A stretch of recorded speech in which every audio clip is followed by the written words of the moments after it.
here we go. Here we go. Activates it, engages. Yes. One last pulse comes down. Breaks itself. That's so devastating to see. Has the last signal come through. Then it fixes itself.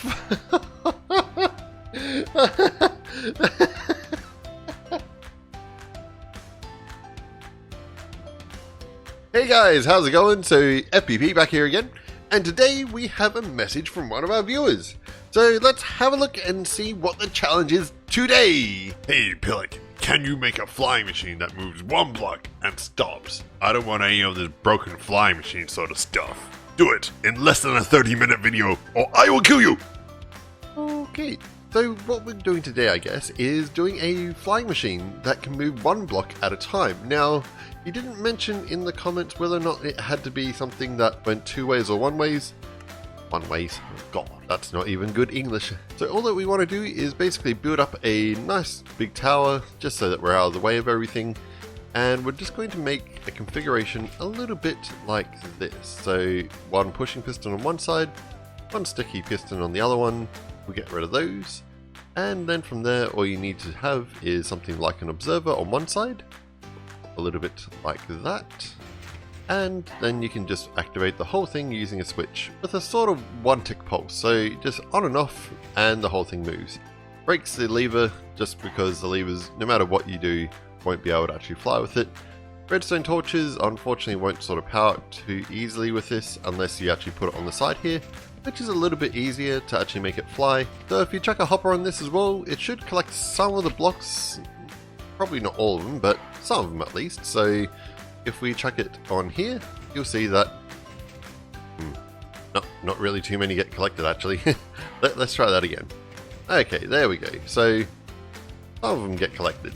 So nice and simple one block flying machine. Now it only travels in one direction, and on this channel we're a little bit better than one direction. What we're going to do is we're going to make this a little bit more like a Java flying machine, so both using sticky pistons.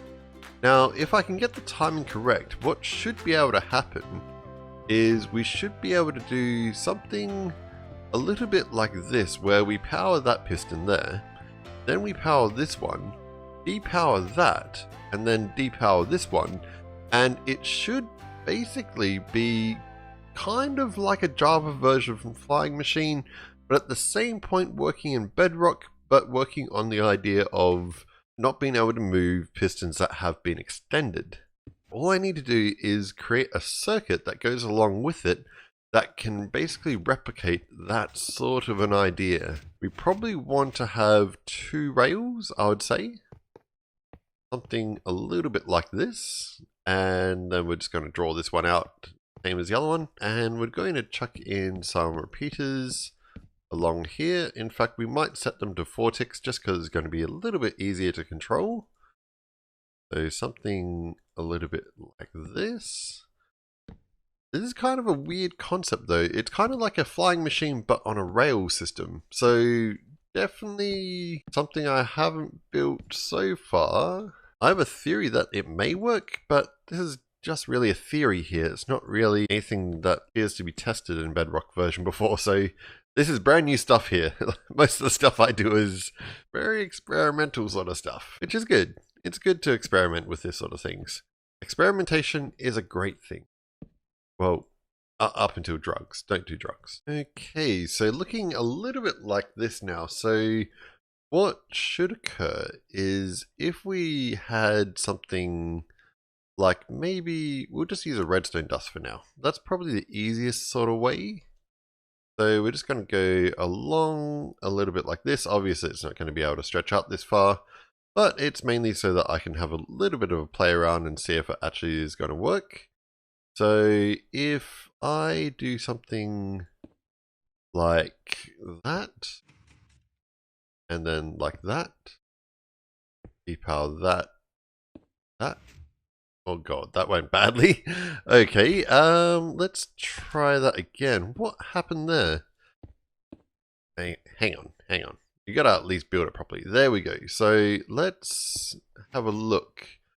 Okay, so these the slime block is getting powered. And honey blocks can be powered this way too. That makes it a bit more complicated. So both the piston and the honey block can be powered at the same time. That's why both pistons are actually powered at the moment, even though I didn't really want them to be. That makes it a lot more difficult. Maybe if we do it a little bit differently though. So let's get rid of this line and hang on a second, no, I'll just get rid of this line rather quickly. And what we might do is we'll see if observers can actually work in this sort of form. They're not going to be able to pick up on the observer track though. I know how to fix this. If we do like this, there we go. Now, if we go along like that, and then we build observer lines that come off like this, then what should happen is that this should actually work, and it should actually work for going completely in one direction. No, hang on. No, that won't work actually. Wait, did that seriously just... It works! It works! That's just brilliant. It's actually working on this rail. So the second rail is kind of not in use at the moment, but we're able to make it go this way.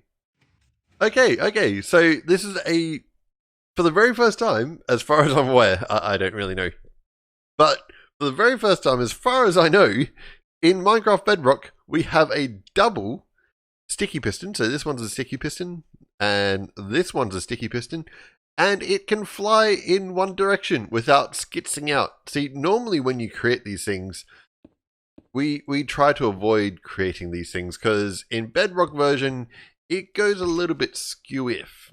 And what I mean by skew-if, let me just show you very quickly what happens if you try to build a Java flying machine in Bedrock. This is normally what happens like this. This is normally the result of a Java flying machine in Bedrock. It's not good. But this works because we're controlling the actual speed of it quite easily. So if I do that again, yes, it flies in one direction. Okay. Now, what we want to do from here is we'll extend out this line, because obviously that's working perfectly fine in that direction. And then what we can do is go along, extend this line all the way down a little bit like that. And what we'll do from here is we're going to do the same thing, but what we'll do instead is, instead of having the line just go the same direction as this one is, we're going to have it go the opposite direction, because if we have it go the opposite direction, it should be able to go back the opposite way. It's basically just the same thing, but in reverse. So we're going to do that, and we'll have a line going all the way down, the same as what we had. Whoop, obviously I made a mistake. Like that. And then we're just going to build a little bit like this. So this may break the flying machine because I'm going from the wrong direction. In fact, I might even go from this direction just so it doesn't break. Yep, that's okay. And then we're just going to go along like this. And now, if we just complete that, and if I put that on, and it flies the other way. So this is basically a rail-controlled flying machine with double sticky pistons in Bedrock version. Thank you very much. That's what we want to see in Bedrock version, is double sticky piston flying machines. Unfortunately, I've had to build a rail system just to make this work, but it does work. There is a way to possibly do it. So let's make a little bit of a clock system. So again, this is flying one block at a time, as was the challenge, and it's even able to be very easily controlled. So you could also use something like a lever on this one, We could even set this up with a clock and go one step further. So if I wanted to make this fly, I can just do it like this. And there we go. So it's flying quite happily. So what we're going to do is set up a very slow hop clock system. So nothing too quick. Nothing too quick about this really. Just so that we don't sort of break anything. Because yeah, this thing could break quite easily if we tried to make it go too quickly. And we'll do something like that. Now, start with that one first, and we'll put one into it, and we'll get rid of it. And we're just going to go along. So this is your very simple hop clock sort of ring. It's not anything too spectacular, but it's enough for us to be able to use it. Grab a comparator, a little bit like that. Yep. And what we'll do from here is just put in one piece of redstone. It can be any sort of item that you want. So each time that goes around in a circle, when it gets to this one, the comparator just picks up on it. Now, once it gets to the very end, we will wait for it to get as far as it's going to go. It shouldn't take too long. It'll be pretty quick. Okay, not the quickest machine. Okay, so that's as far as it's going to travel. Yes. Okay, now what we'll do is, once it reaches this point, it's going to activate an observer. Actually, once it gets to that point, that would be good. Okay, so once we're at this point, it activates an observer.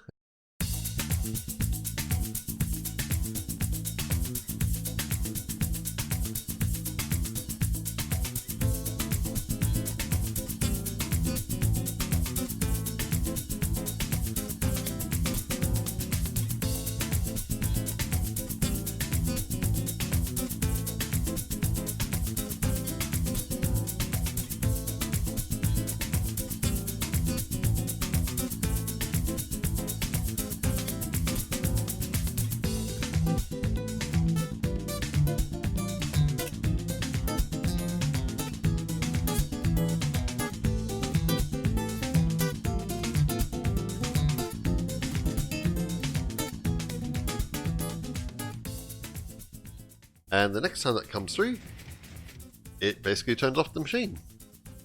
And now it shouldn't run anymore. Shouldn't run anymore. Yeah?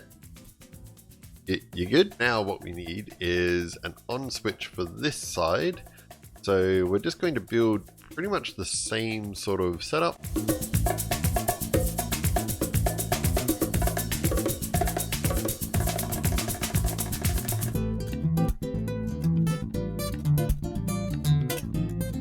There we go.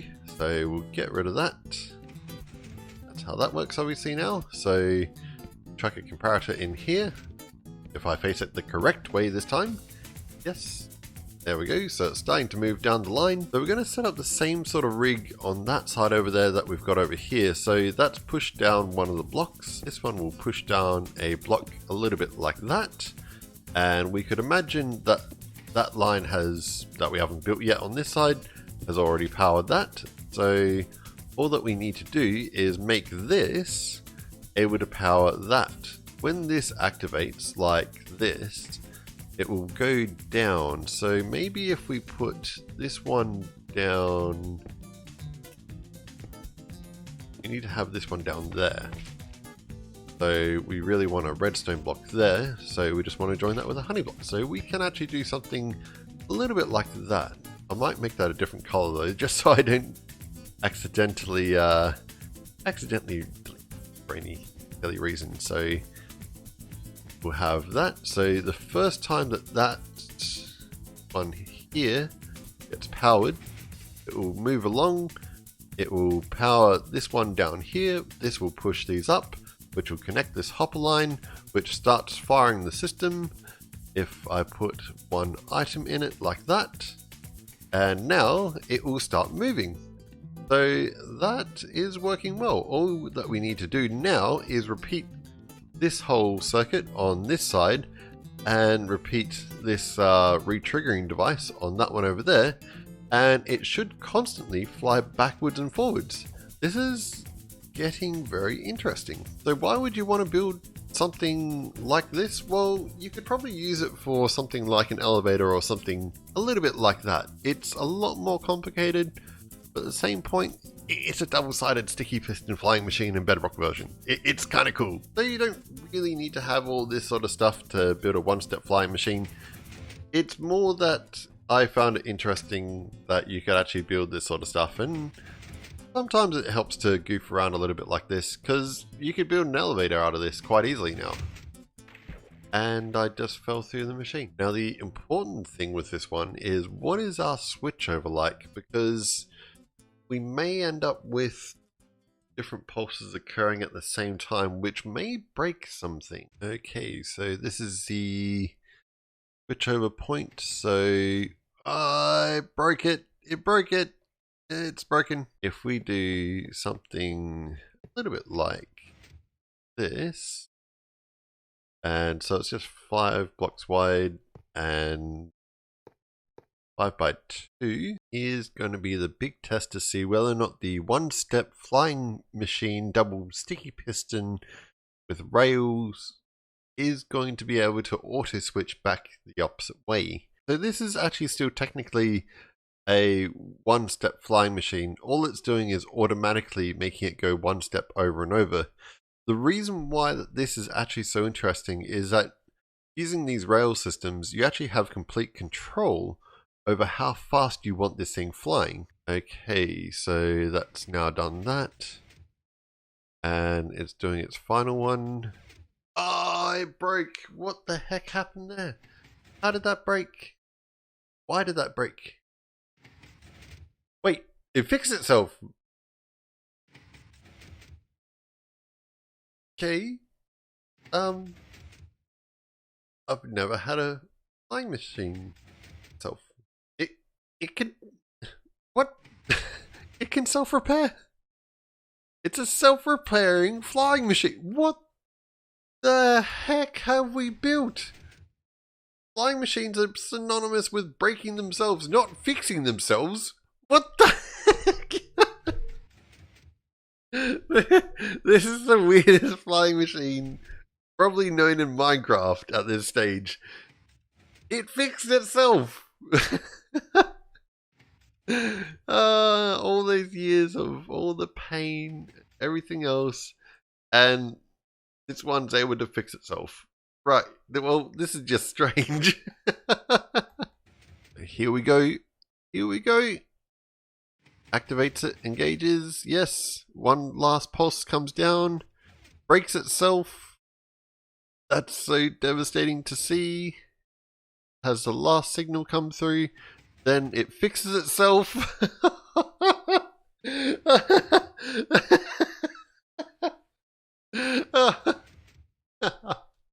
This is so messed up. The flying machine that breaks itself. And oh man, there's so much wrong with this. Tell you what, show this video to a Java user that's very experienced with flying machines, and they're gonna take one look at this and be like, what the heck is going on? This is not even Minecraft. This is like watching a cow give birth to a chicken. It just doesn't make sense in your own head. Like, this machine, every single time it moves, it's breaking itself and then putting itself back together. Every time it switches direction, it breaks itself and puts itself back together. It's just the weirdest thing. Well, I think that we've basically made what you sort of asked for. We've got the single flying machine. Yeah, it's kind of fairly simple and basic, but you don't need to make it too complicated. All you need to do is the sticky piston on this one is the one with the observer pointing outwards, and this one's just a regular piston. Just basically chuck it on the side of this one and it can fly as much as you want and travel far off into the distance. Even hold it down if you want to use things like, I don't know, possibly hoppers so that you're not losing as many and things like that. That's probably a good idea, but that's how that one would work. For this one, you don't need to build the whole repeating machine. All that you would need to do is put something like a torch or a switch or a lever or something like that on this side and just press the button and it will travel down that way. Go to the other side, same sort of deal as I mentioned before. You put a lever or a switch or something like that on this side, you press the button and it goes down that way. So one step at a time. This one works in two directions. That one, wherever it is, that one works in one direction. I hope that this has fulfilled the challenge. And if you liked the video, like, subscribe, hit the button, ring the bell, knock the gong, kiss your friend's mother in a slightly inappropriate way while he's watching. I don't know. And I'll see you in the next one.